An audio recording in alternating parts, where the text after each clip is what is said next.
Alrighty, this is Jonathan Albin, and this is Game Master Soapbox. And today we've got, as usual, topics ranging all over the place, kind of like my brain, rather scatterbrained. And so we are going to cover how to tell a story, how do you start to tell a story in particular, and I've subtitled it The Germ.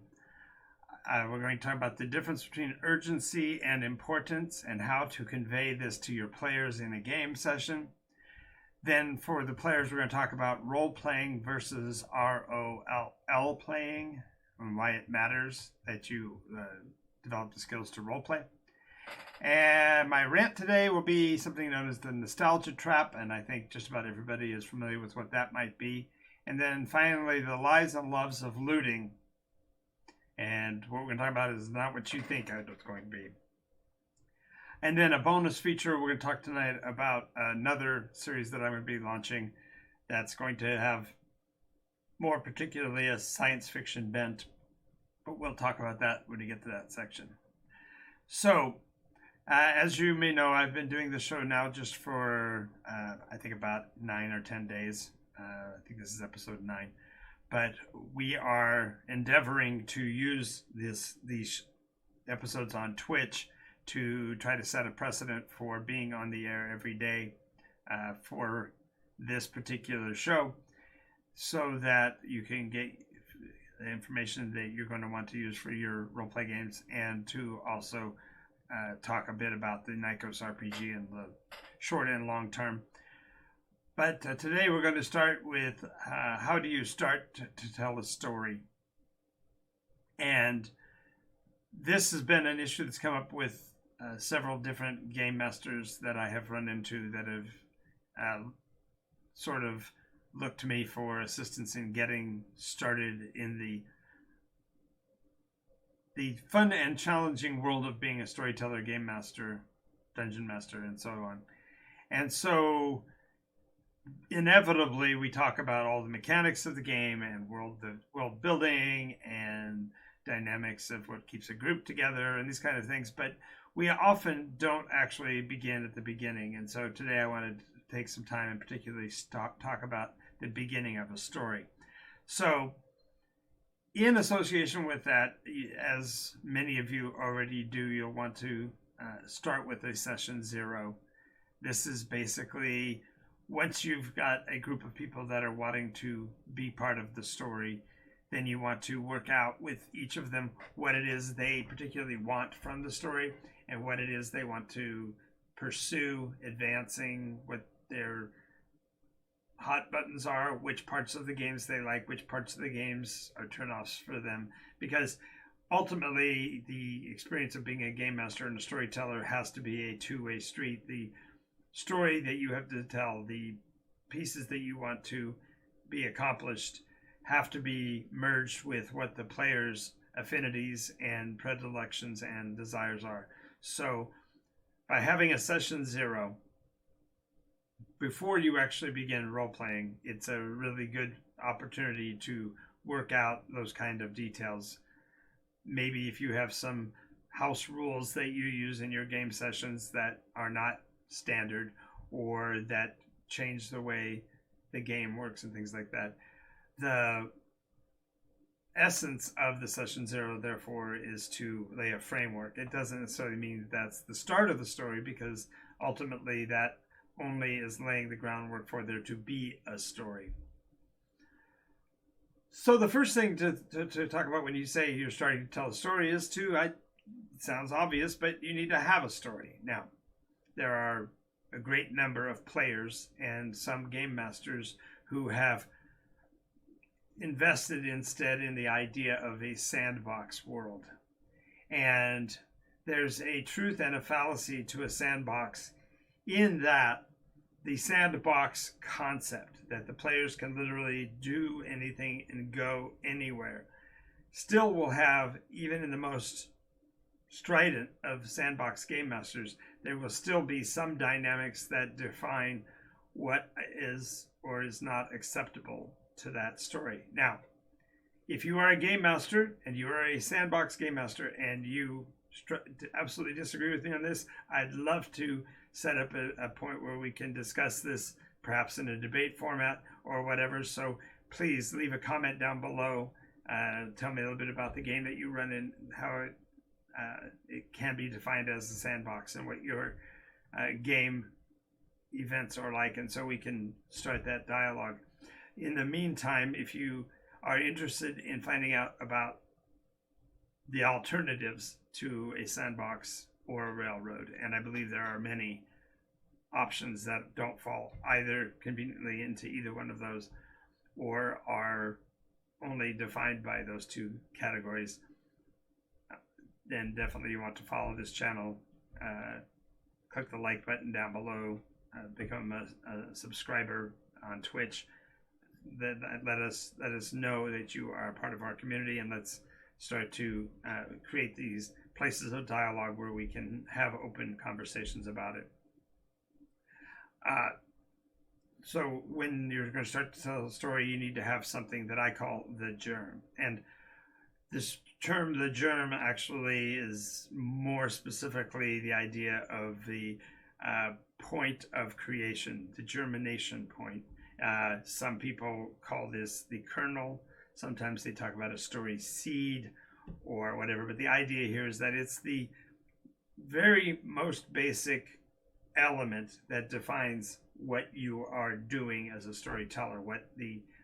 It's not even to the point of describing the story, but it's simply saying what your story is going to be in its entirety. So, for example, and this applies to a sandboxy environment or a railroaded environment, in both cases you have to have what the course will take them on. So, for example, the most common, and again, this is something that every game master out there already knows and is probably going to be, putting the snooze button on at this point, but the idea that there has to be a hero's journey, the idea of starting as a beginner, starting as an initiate, a novice, a beginner as a player, beginner character, and then advancing through the process of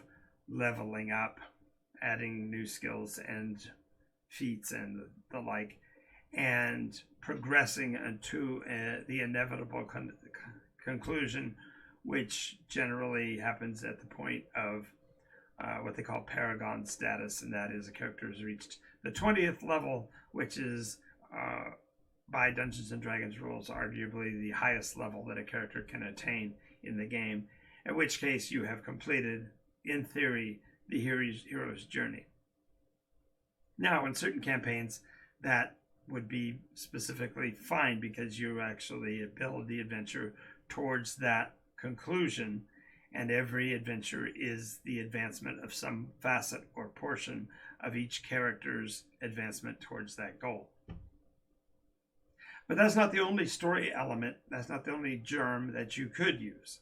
For example, the germ might be a tale of a city. So you talk about its inception, the creation of the location, the kinds of industry it might create, the direction that the leadership might take, the variety of options of growth that that town might be establishing into, as well as possibly external forces that would influence it and the like. Another option would be the tale of a family, and that would be perhaps the characters are interrelated, the characters are tangentially supportive of a particular family, and so you're watching the rise and fall of a specific clan or cult or group or whatever. Maybe it's the overthrow. Maybe the entire story is the advancement of a rebellion against some much more powerful force and overcoming tyranny or whatever. So these are all directions, and all of them are places that you need to start your story. But this is something that needs to be brought up with the players in that session 0, so that you and they are both familiar with what it is you are trying to accomplish, what it is that you are trying to tell as a story. This even applies in the case of a sandbox, because If you are going to sandbox level 1 to paradigm level, that is itself a story. If you're going to, again, tell the tale of a village or a city, there needs to be some concept of why the characters are remaining loyal to or supportive of, or maybe rebellious against a particular city, culture, class. And I mean there the economic class or whatever.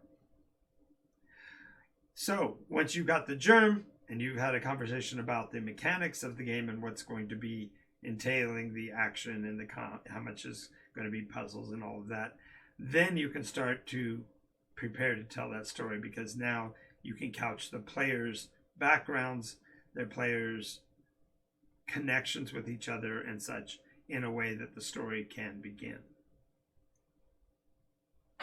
All right, so now we're going to switch subjects. How many times have you heard someone say, this needs to be done right now? This is very important. When you hear that combination, you're actually looking at two different things. And they are nuances, and there are places where they do happen to coincide. But the concept of that which is urgent and that which is important are two separate things. And so knowing that the urgent refers to the things that have an immediacy, have a timestamp, have a particular end period, this kind of sets up a way for the players, even in a railroad environment, by being able to determine which are the urgent and which are the important, they can gain some agency in the story by choosing whether they are pursuing something because it's timely or because it's critical to the story. So by recognizing the difference between them, you set up the moral decision, if you will, of which has precedence to the other. Now, I mention it in this way because quite often the storyteller who is on a railroad has the idea that everything happens in a numeric order. In other words, you must do A before you can do B.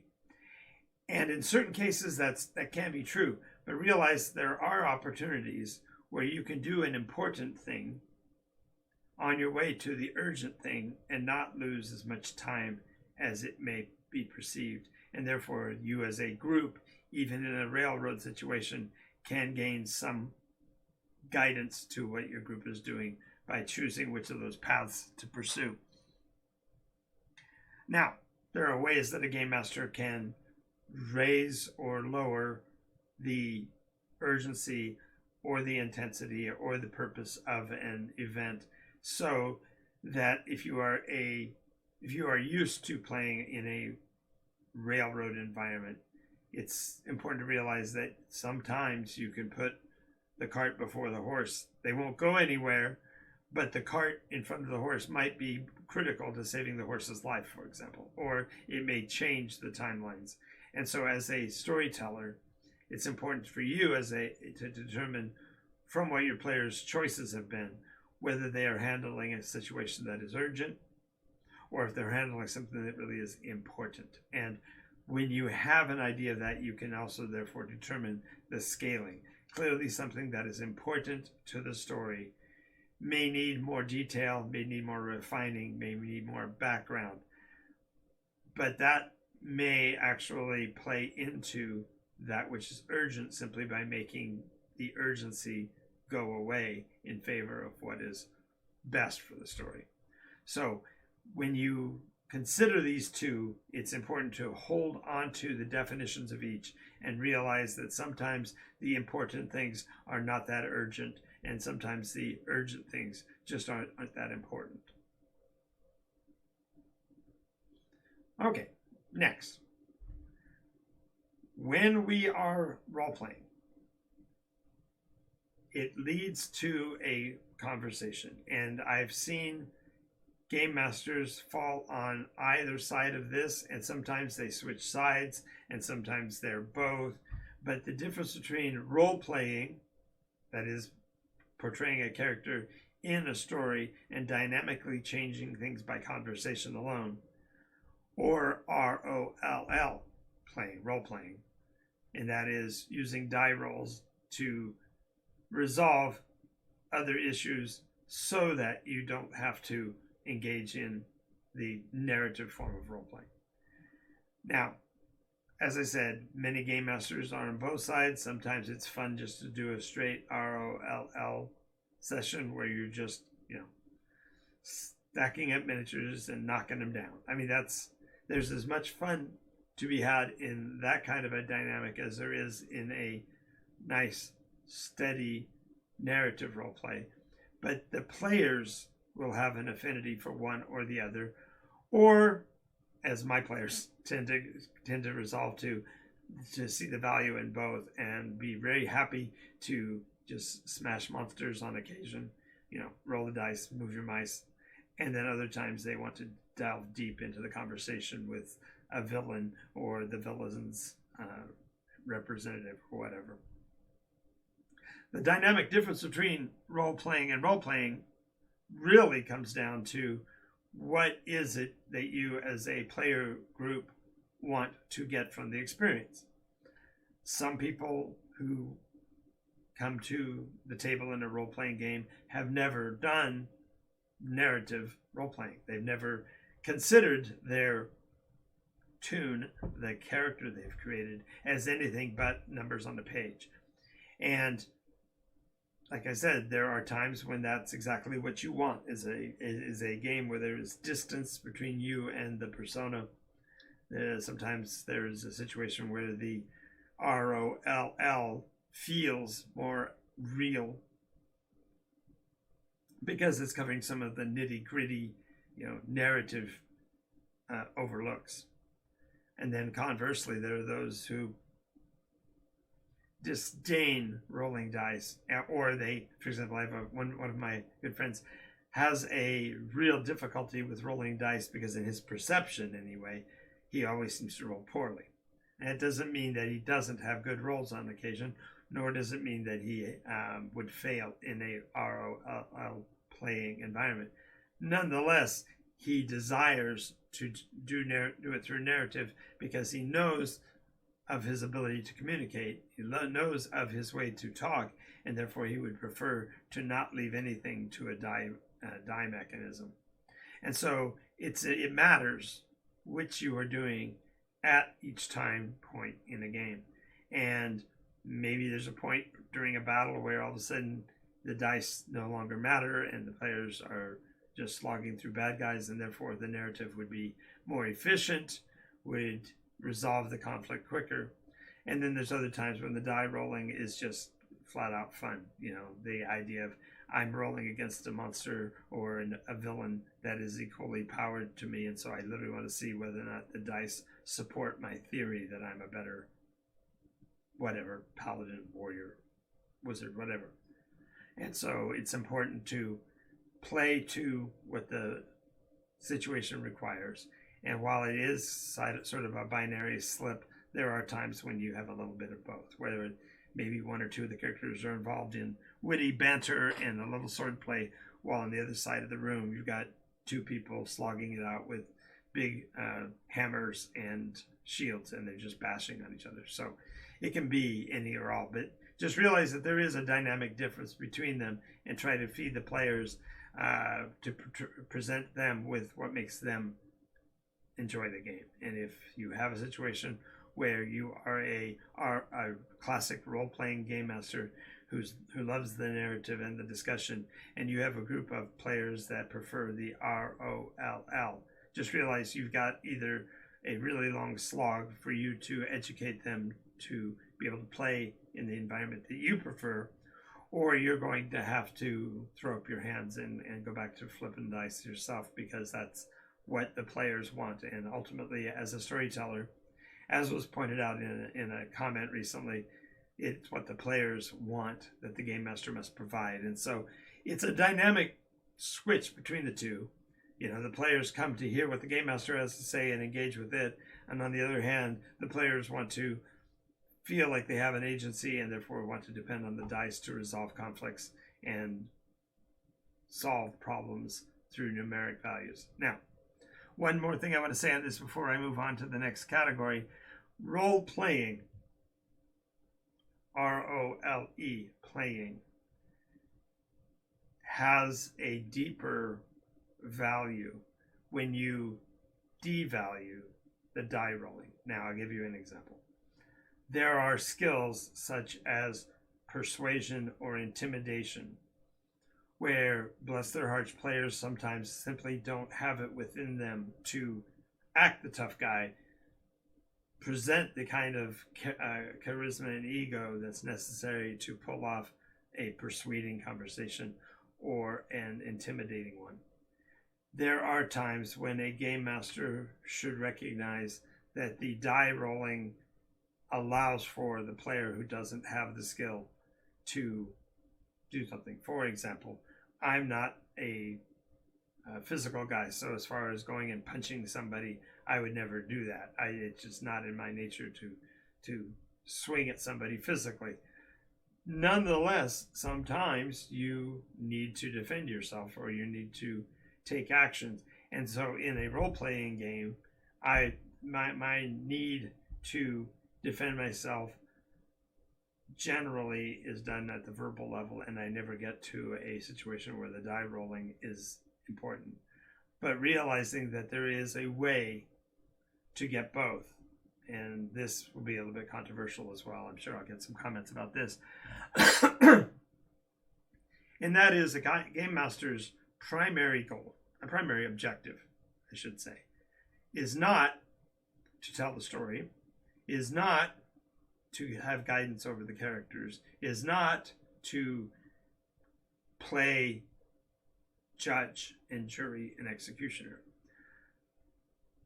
This is where, like I said, this is gonna shake some people, and that is the game master's job is to interpret the dice rolls. In other words, if a person rolls a successful attack roll, and all you say is, okay, you hit, what's your damage? That way leads to what's known as the combat slog. And that's what I refer to as the bam bam. Two guys standing toe to toe, big weapons, lots of armor, and just smashing on each other. And it looks like a comedy act of hit me, you hit, I hit you, hit me, hit you, hit me, hit you. And it just defeats the ambiance of a role-playing environment.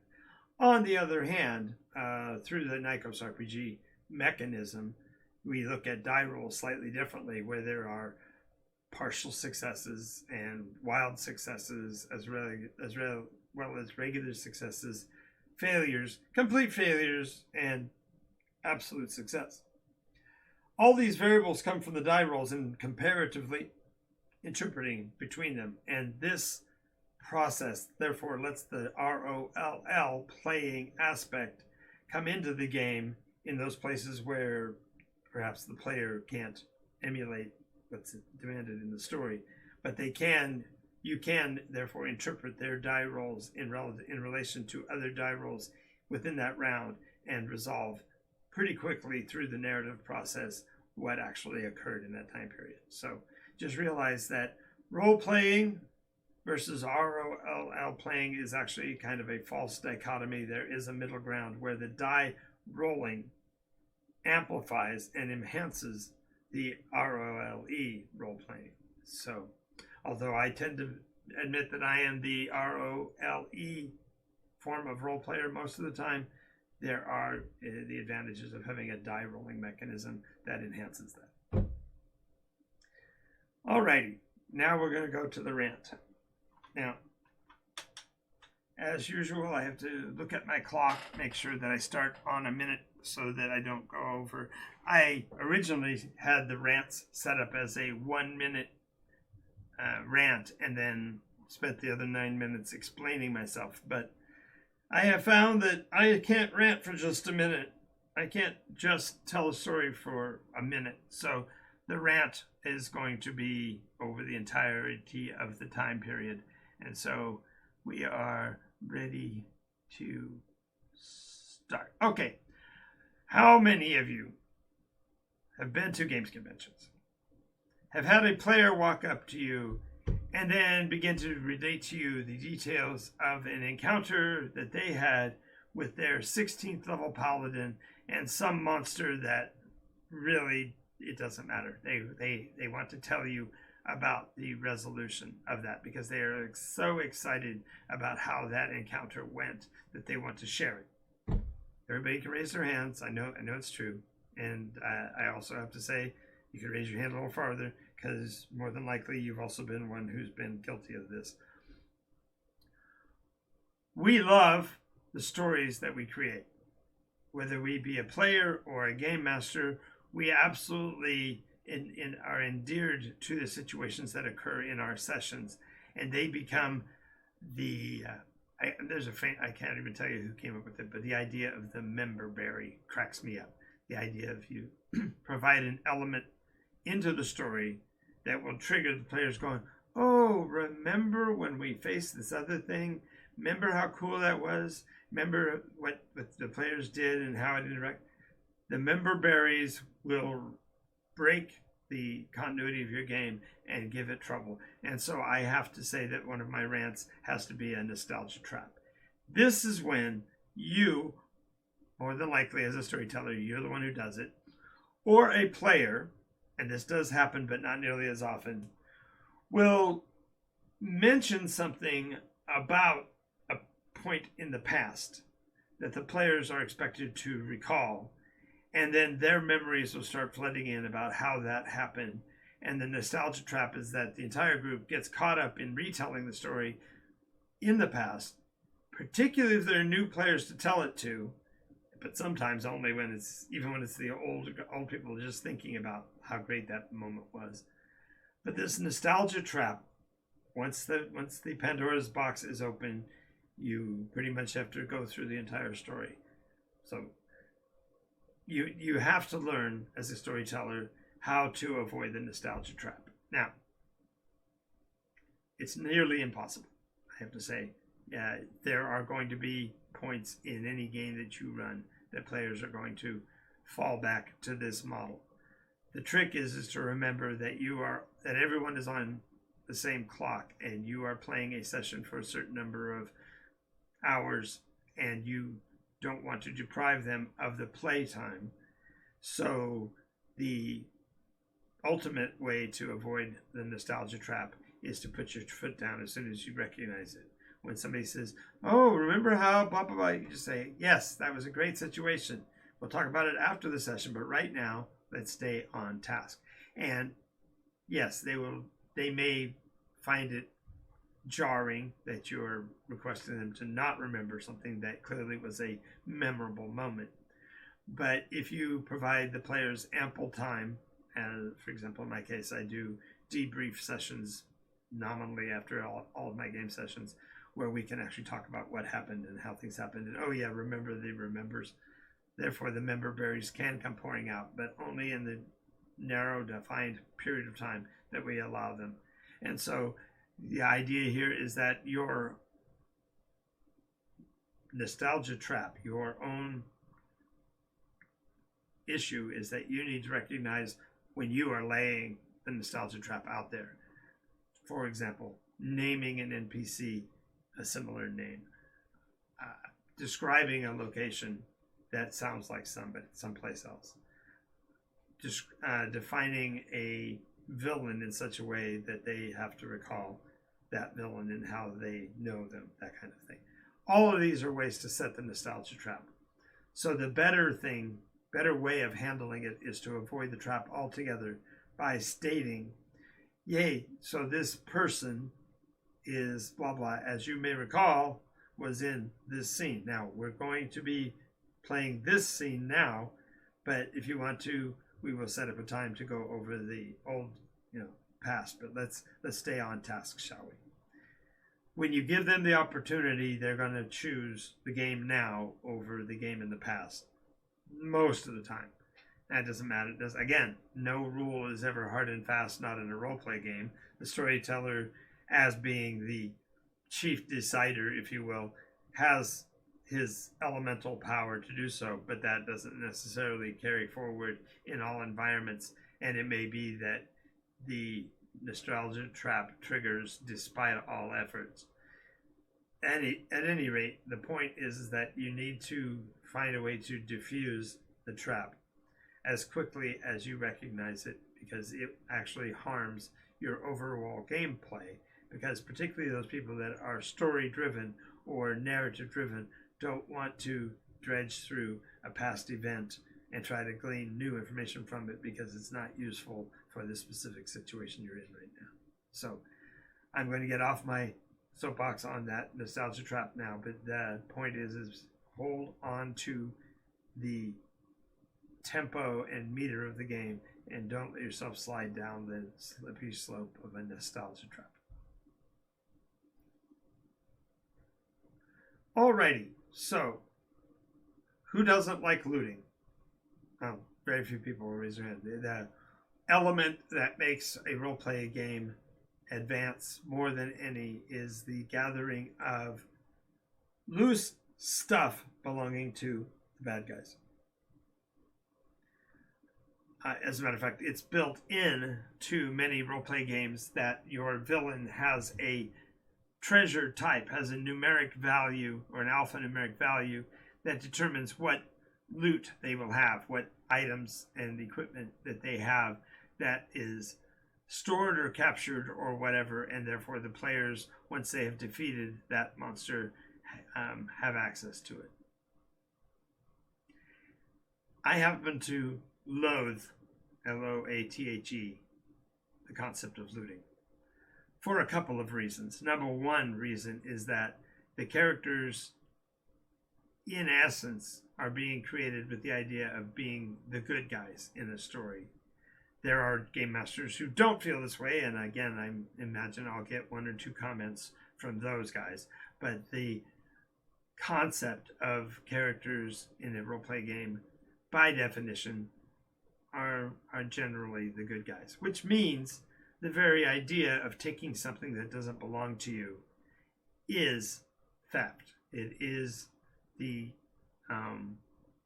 counter essence of what it is to be the good guys. And while it is really fascinating to grab items, it's counterproductive if your characters are trying to redeem themselves or save the world or whatever. So one thing to think about is the reimagining of what that phrase means. I'm going to use at least one example from Lord of the Rings, and that is in the Misty Mountains when they are in the Goblin Lair and they are trying to figure out how to break out. They find themselves in a room full of cast-off items. Apparently the orcs or goblins, or the goblins in particular, are not wanting to handle or find the items annoying or useless, and therefore have tossed a group of them into a garbage pile, so to speak. And so when they find the container or the cache of the swords, yes, they find the really cool swords. They find Glamdring, they find Orcrest, Goblin Cleaver, Glamdring Foehammer, they find the little knife known as Sting. These items are instrumental in the character's advancement, and you would not begrudge them those items, given the fact that they challenged the goblin species, if you will, by entering that place in the first place. So gathering items from an enemy for use against the enemy does make sense, but I don't prefer to use the idea of looting. That feels and seems rather ham-handed and arguably detrimental to the theme. Now, in like fashion, you would not, for example, if you did happen to find an item like a ring of teleportation, just because you find it doesn't mean you have to destroy it. It doesn't mean you have to get rid of it. There we go. Thanks for jumping in, Hunt's Lantern. I'll respond to your comment in a second. So, yes, I agree with you. He's referring to the point about narrative about the description of the action. Great, that's exactly right. Thank you for that. And thanks for joining the channel. If you like what you're watching, make sure you follow us, because we do this show every night now. So, back to the looting for a little bit more. That's why in my adventures, my players will you often hear them complain. They'll say things like, well, we don't have any magic items. We don't have any X, Y, Z. And the reason is I do not provide them opportunities that don't feel like they're stealing. And therefore, the players' moral code, their own moral decisions, prevent them from gathering items. Now, that sounds like I'm manipulating them, that I'm guiding them against their better interests. But the point here is that magic in the world of Nykos, in particular, in the fantasy world, as far as I'm concerned, the power of magic is in the imagination of the players. And so therefore, there are no limitations as far as class restrictions that prevent a player from learning about magical stuff. There's no reason why they can't establish ways to enhance their items. As a matter of fact, many of the stories of what we think of as magical items now, historically, stem from the ownership of an item, attributing backwards onto the item something special about it. So, for example, the sword of King Arthur, Excalibur, is described as this wonderful mystic item. But he fundamentally had the element, the item, as a result of a miracle.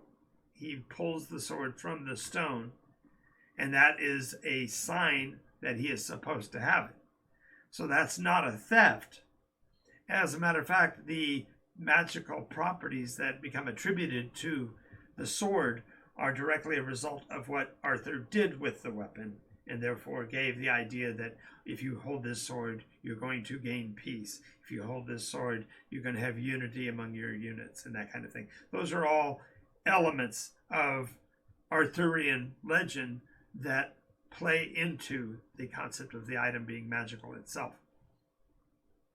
So when we think of it that way, when we hold that concept that an item has value because a player holds it, then the player manifests the magic into the item, and then the item starts to convey its own magical value, but only as an echo of the greatness of the player in his role.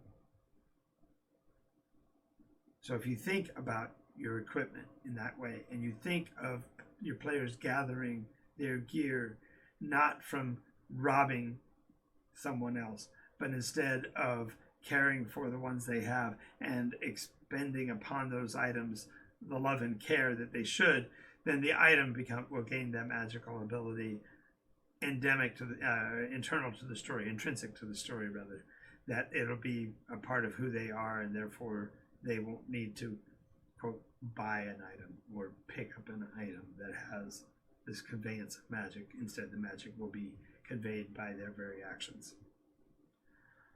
Alrighty, cover those subjects. Now I'm going to talk a little bit about dust sifting and what that is, and then we're going to take a break and come back and do that. But I do want to mention that we do have the Saturday open Twitch experiment going on, and that is if you are a role player and you want to play in a game but you don't want to commit to hours on a particular day to be available, you don't necessarily want to have a camera, you don't necessarily want to get involved in being heard audibly, then the Saturday game experiment is for you. And that is on Saturdays starting at 10 o'clock in the morning Pacific time.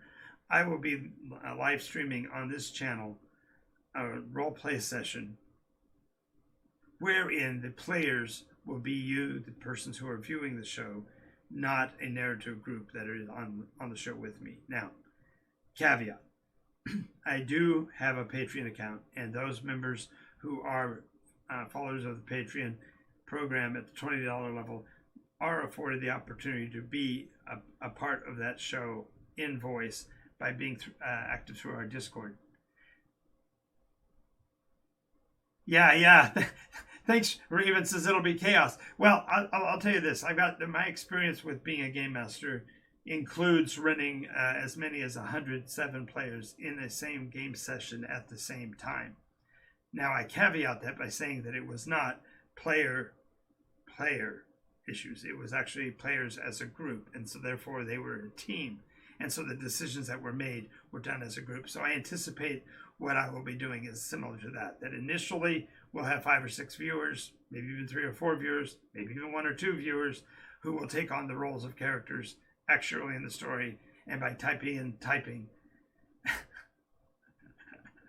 yes, that's exactly right. Huntsman, you're right. I'm sorry, Huntslancer.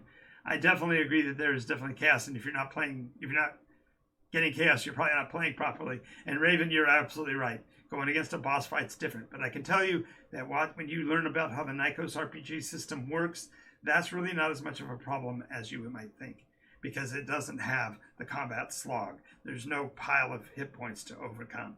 The characters don't have a class to limit them on what they can attempt. So.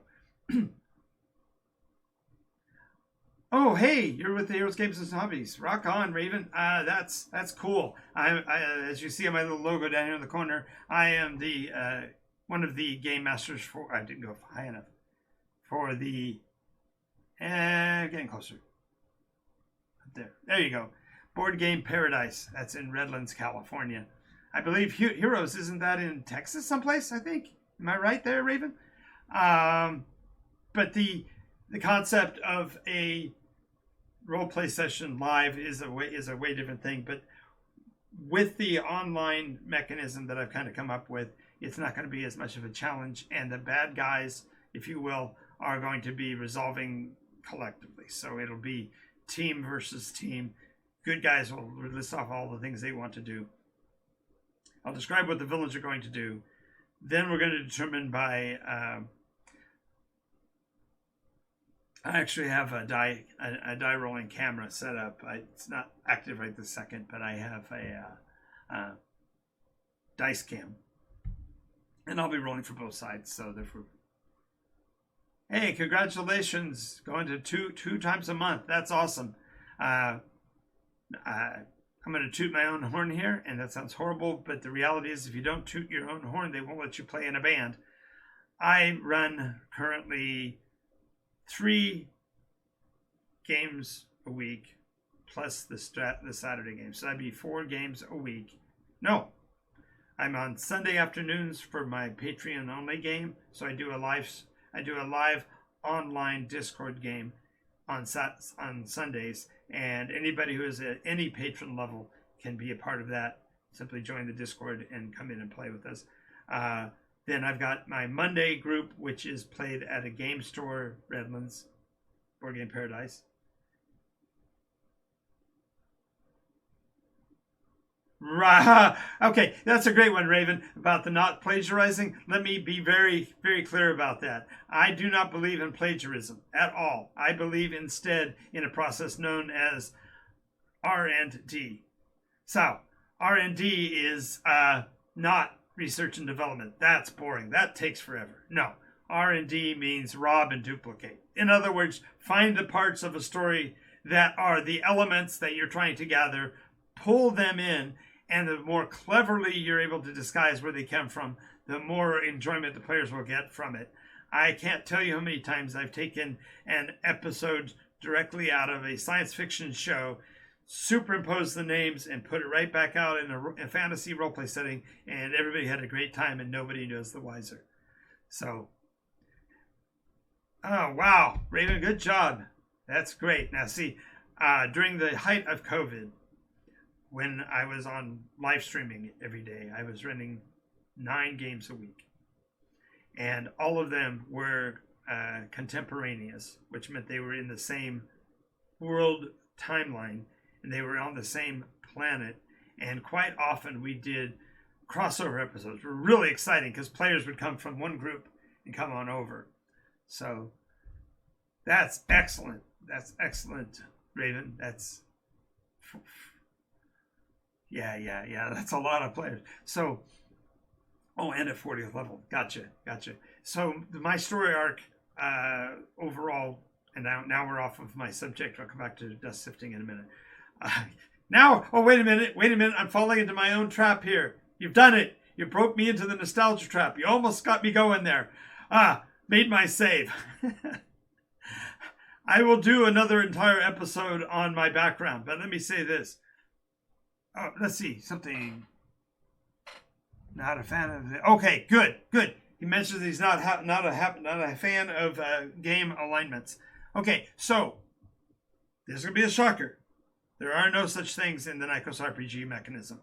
As a matter of fact, there aren't any deities, any gods, if you will, and that may be a problem for some. But let me explain before I break that up. The idea is that there are religions, and the religions are followers of philosophies, and the philosophies are associated with the colors of the spectrum, and there are 9, therefore 10 colors of alignments, if you will, and they're not really alignments. But you have the element of control, you have the element of liberty, you have the element of chance, you have the element of serendipity, happenstance, you have the element of and I'm not talking about elements in the classic sense, the element of life, you have the element of protection, you have the element of nihilism or purity, and so on. And so alignment is not what you define in advance for your character. It is how you play the character. Exactly what Raven is saying there in the chat. We need to be able to differentiate so that the concept of the alignment chart leads players to not play as they would, and therefore arbitrarily forces them to play in ways that they wouldn't. And I'm not for that. On the other hand, I do believe that the rewarding of a person who plays a character in character is important. Even when they do things, it sounds horrible, even when they do things that are wrong, as long as their wrongness was unintentional. Alrighty. So, yeah, as far as exactly, don't be put in a box. Which leads me to why there are no classes. And now we are officially off my page altogether. Congratulations. Now I thought I made my save, but I failed it. We're going. I got people to talk to, so I'm here to talk now. Yikes. I don't let me forget though. I do want to talk about dust sifting in a bit. And I don't want to keep you guys too long. If you guys need to take off, whatever, let me know, and then I'll call it for the day. But this is a great question. The concept of playing a character. The NycosRPG system doesn't have classes. You can literally be a person who lives in a village. Maybe you're pious, you've got religious leanings, and therefore you might have some capacity for doing healing. But that doesn't... Yes, exactly. I've got 2 people. That's the record for this week. Now, at one point, I had something like 40 players watching my videos, but that was when I was doing a live stream and had 6 players in the room, and it felt more like a certain other critically acclaimed role-playing game. Not that I would mention who that is, but the idea is that, because I don't rob into some, I don't plagiarize after all, but instead it was a ongoing series, and people were fascinated by the sort of series, and I will be doing that again in the future. Thanks for letting me bring that up as well. But without classes, then you have no restrictions, and you can build the character as you want. But everything is based on skills, and therefore even magical use or piety is a skill. You learn how. And in fact, it's quite frankly a biblical principle to learn biblically how to pray, right? That's a concept. So therefore, the skill in praying, the skill in presenting petition and such like, is something that you can pick up in game for your character, and you as a player determine how often you do that. I've got one player, for example, who has chosen the skill of prognostication. which is really funny because she's the young lady is playing a male character, and Lander, the character, is trying to endeavor to become a prophet. And the way she's learning to do that is she's asking questions of other prophesiers. So, yeah. So the point here is that the mechanism for the NycosRPG is actually set up so that I can and have developed 6 publishable genres. And so each genre, the only thing that really changes are the rules referring to those technologies. For example, the first one that is already published, and you can buy it, by the way, at NycosRPG. It's my channel. I can plug if I want. NycosRPG.com. You can purchase the PDF version of the Dark Shards, which is the fantasy rules. So that includes magic effect creation and that kind of thing. There's going to be in the near future, it's already, the editing's done, but I haven't done the layout yet for the Downshift, which is the post-apocalyptic and dystopia type of setting. Then there's going to be Dread Signs, which is the, let's just call it Ancient Mysteries, mysticism, 1920s libraries. Let's just leave it at that. There's also going to be Distant Stars, which is the science fiction game, space adventure. And then there's Deep State, which is the spy versus spy kind of environment, and so on. So yeah, exactly. Thank you, Raven. Yes, I've worked hard to become a bit of a fancy pants. Yes. My website, and I also have a Discord channel, which when you join the Patreon, you get access to the Discord channel that gets you to the game on Sunday. That game we run Sunday afternoons from 2 o'clock until 6 p.m. That's on Sundays. Then Mondays is at the game store. See, I'm back on track. I came back to the channel. Yes, exactly. I totally agree with you, Lantern. The idea is that you homebrew. And the issue here is that Nykos is the, if you will, the ultimate homebrew. I learned to play role-play games in 1974-75, that winter, from David Arneson. But my buddy's grandpa Dave was Dave Arneson, and so I got to learn at the feet of one of the designers of Dungeons and Dragons, and only a couple sessions, 3 sessions, and then he had to go back to his home where we were, and so I had to basically figure out how to do Dungeons and Dragons by myself. There weren't any rule books. There certainly wasn't the internet. There wasn't any printouts.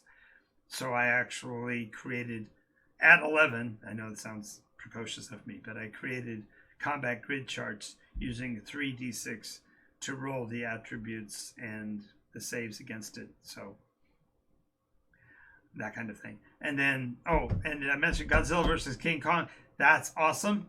Taras versus Tiamat. Yeah, those are great.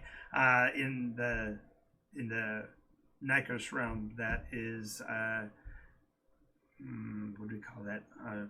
Dinosaur Swamp, Dino Swamp. And so Dino Swamp is that. It's the island of monsters. Not that it's a monster island or anything like that. Ha ha ha ha ha. So then there's also superheroes. You mentioned that earlier. It's Silver Age, if you will. So it's superheroes, World War II era, called Dawn Soldier. And it's literally the ramping up of the superpowers that will follow World War II. But it's the superheroes that were created or invented or discovered in that period. So Captain America's ish kind of thing. The Wondrous Woman, that kind of thing. So yeah, exactly. Now, there's yet another one mentioned in the chat. Yes, but I didn't say that word. Yes. Also, the reference to cyberpunk western, Nykos's version is called Driftwood Saloon. Now, these are games. All these that I'm mentioning are not in the publishing cycle at this point. These are all part of something else that I do that is specific to the game store in Redlands on State Street. If you're in Southern California ever, it's the best store in the area. And on Saturdays, once a month, on the third Saturday, I do something called Role Play Roulette. And everybody literally comes in with, they don't need any props, they don't need any dice, they don't need any pencils, nothing. The game is played by each person being there when we spin the wheel, and they actually have a spin wheel, and I'll put that in. And there we go. It could be definitely all of those things. But the idea of the role play roulette is that you spin up, and I've got some really crazy ones. I've got Dancing Shoes, which is a 1970s disco dance-off game mechanism that gets played. That again, it's diceless, and it's really a lot of fun to play these different genres. And what happens is the players, once you've spun up what it is you're going to be playing, then the players talk among themselves, and each person picks a persona, an archetype from that genre. So if it's if you spin up Dread Signs, then somebody is a historian, and somebody is a cultist, and somebody is a, they pick their different parts in the story, and therefore when you play, each person's input is taken into account, and the storyteller just resolves them. There's no dice rolling, no randomness. It's whatever. I tend to prefer rule of cool anyway. So what the players come up with is pretty much how it goes. So thanks, Raven. Yes, it's only because I've been doing it so damn long. I've played basically every property that was out there. In the 2000 era, I worked as the marketing director for the Game Manufacturers Association. And so during that period, not only was I involved with running the conventions, and I'm the exhibit coordinator, so I was dealing with all of the manufacturers, but I was helping each manufacturer work on their own marketing plans to produce and sell their products. So I was learning an average of 7 new games a week, and at least one of them was a role-playing game. So I have played basically every role-play game mechanism ever invented at some point. So there you go. Kingly risk fantasy where someone can be the king or queen. Oh, nice! That's a great idea. Yeah, I could definitely see that. Well, maybe it's a covert. It could be a Dark Shards encounter, but the players choose their role by picking which of those classes they are. In other words, I'm playing a pawn, or I'm playing all the pawns. I'm the rabble. I get to be the rabble. Yay! But I only have 8 actions, so whatever. But I only make small recommendations. Yeah. But anyway, yeah, that'd be a really kind of awesome thing. And Hunt's Lantern, that when I said that I ran 107 players, there were 2 things that had to be removed from role playing to make it work. And the first one was we had to find a way to get rid of inter-party conflict, because I think every game master in the world knows what I'm talking about. When personality versus personality clash, you're going to have a problem. As a matter of fact, in one of my earlier videos, I did talk about player versus player and how to avoid that. You might want to take a look at that video. But the idea there is that the issue of those groups are playing collectively. The groups are playing as teams. When you play as teams, that gets rid of the player versus player conflict, because I'm okay with punching my brother, but I'm not going to let you punch him. So therefore, and I'm saying that with all sense of humor, because I don't have a brother. I do have a brother, but that's another whole story. One of these days I'm going to have to tell. But I don't actually punch my brother. I physically have never been in his presence yet. That's another ball of wax. I could keep going forever. So yes, exactly. You could have a populist mood chart. Yes, sway of the crowd. As a matter of fact, that goes into one of the card games I've devised, which you can buy right now at Board Game Paradise. It's the only place that I'm selling it right now. It's exclusive to them, and it's basically it's a form of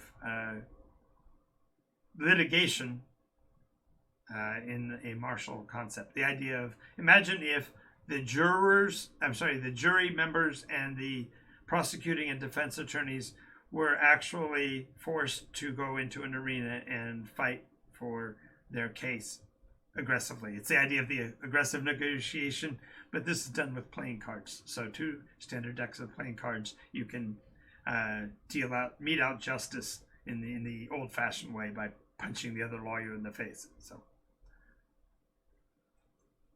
but I'm digressing. So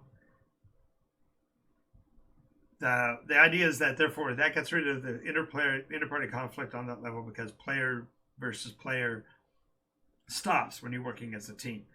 But the second part is that we created it as an icon-based game, and that is a person, for example, who takes on the role of, say, being the president of America. Then when he is assassinated or taken out, he is actually only going to be replaced with somebody else who ideologically is the same. Now, maybe they'd have difference in politics, but in the state of emergency of having to replace the person, the policies will be remaining the same. In our system, for example, when the president is, if something happens to the president, then the vice president takes over, and then the president of the Senate, and so on. There's all these different caveats, but the point is that you're not going to replace the genre, the regime, by replacing the leader. That gets rid of the player assassination, because it doesn't matter. The person that plays the role is still playing that role because he's representative of that icon. We are way off the bullet points. You like you said, you dragged me off after I finished the Lies and Loves of Looting, and was just getting ready to talk about dust sifting. So thank you for bringing me back to the bullet points, and thank you for pushing me way off. And so let me go back to dust sifting. I am a huge fan of storytelling. I always have been. And there is a new site that I'm promoting without, this is what they call an unsolicited endorsement. If you have not watched any of the videos that are made by a website called Dust, I'm going to highly recommend Dust.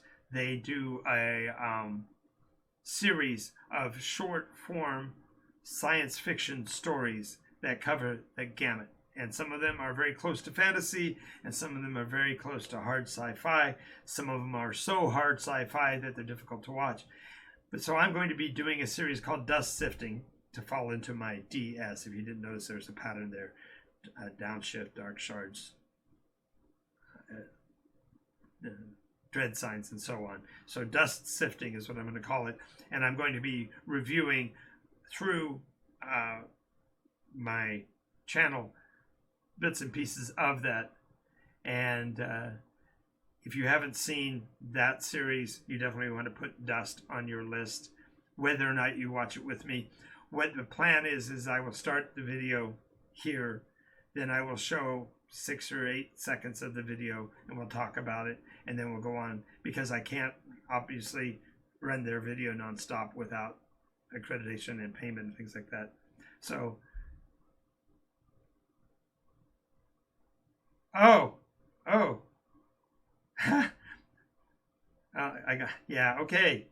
okay, good. That'd be really funny, because my son's character name in my Discord is Havoc T-Pain, and Havoc T-Pain, when you typed T-Pain, I go, what? But the series will be just me reacting to the videos, watching them, and talking about the story building aspects of it. If you want to be a part of that, that's awesome. I'm just going to be sitting and watching videos and sharing my thoughts about them as they go over them. And it's going to be specifically those that I was able to pick up from Dust. I'm going to be kind of intending to help promote their channel, because what they're doing is really awesome, because it's focusing on directorial content, the elements of the story, and how to achieve the full elements of a story in a short form. So yes, exactly. As I said, I am doing the videos as an unsolicited endorsement. So I will be sharing with you the links, and you can watch the videos yourself, but you can also watch them with me as we go through them. And I will be doing that. It's actually 12:05 in the morning, California time. I don't know what time frames y'all are on, and I do know that this running a show this late at night sometimes is a really positive thing, but it is a weeknight too. So I just wanted to let you know to watch for the title, Dust Sifting, and that will be what we will be doing. I haven't put it on my schedule yet, so I can't do it tonight like I was saying that I was going to do, but we will be doing that in the near future, and I would like for you to be a part of that. Also, if you've watched the show and you like what's going on, make sure that you follow the channel, click the subscription button if you can, and oh wow, it's 2:05. Yes, you are in the middle of the country, God's country out there, where there's tornadoes and things like that. I can tell you, as a Californian, I was not born here. I was actually born out there in a tiny little town called Quinter, Kansas. And I have lived all over, but I don't think I'll ever move away from California despite all of its costs. And you can blame it on the same argument that Lot used, and that is, it's really a nice place here. I love the climate. I love the no bugs and all of that. So, yeah, that's right. I lived in San Antonio. I lived in Corpus Christi. I lived in a little town called Wichita Falls. And by the way, there's no L's in that word. It's Fawes, Wichita Falls. As spoken as somebody who used to live there, because they don't say Wichita Falls. They say Wichita Falls. But thank you so much to Hunt's Lantern and to Raven for hanging with me for the show. I will be back on tomorrow night at 11 o'clock. I will put up a schedule for when I'm going to be doing the other shows as well. And there we go. Last Crusade is such a good movie. I know everybody pans it because it's so campy, but man, nothing like he chose poorly. That's one of my favorite lines of any movie ever. So nice, yeah. So good job, folks. I'm glad to have you with us, and we will be back on the air tomorrow at 11 p.m. and watch for the new schedule change to include the dust sifting episodes. And also remember, more importantly right now, to remember Saturday to join us for the Twitch Open Roleplay Games experiment, because I'd love to have you as part of it. And you guys have a great evening. It was nice talking to you, and take care as always.